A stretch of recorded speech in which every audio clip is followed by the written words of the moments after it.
ভাইরা আমার, ওই বাঁশগুলো যখন একটা একটা করে চাপায় দেয়, উপর থেকে আলোটা কমে আসে, লোকটা কাইন্দা বলে, এই আমার সন্তান, 30টা বছর প্রবাসে থাইকা তোর জন্য আমি এত টাকা পাঠাইলাম,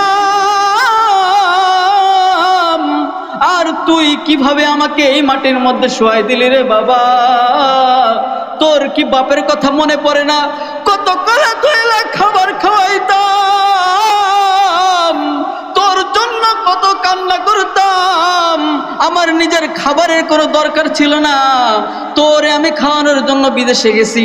বিদেশে যায় আমি এই এলাকায় ধনী ব্যক্তি ছিলাম, চেয়ারম্যানের ভোটে দাঁড়ায় দিচ্ছি, কিন্তু যখন আমি বিদেশে গেছি, যাওয়ার পরে আমার গাড়ি মুছার দায়িত্ব দিছিল, আমার এই লেফটিন সাফ করতে দিছিল, ফুল বাগান সাফ করতে দিছিল, লজ্জায় বলি নাই তোরা কষ্ট পাবি, বলছিলাম ভালো খাই।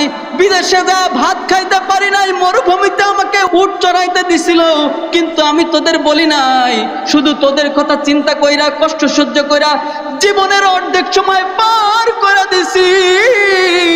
তোরে ভালো মেয়ে বিয়ে করাইছি, আমি নিজের বিবির কাছ থেকে দূরে ছিলাম কত বছর, কিন্তু তুই আমারে কিভাবে এই কবরে রাইখা দিস রে বাবা?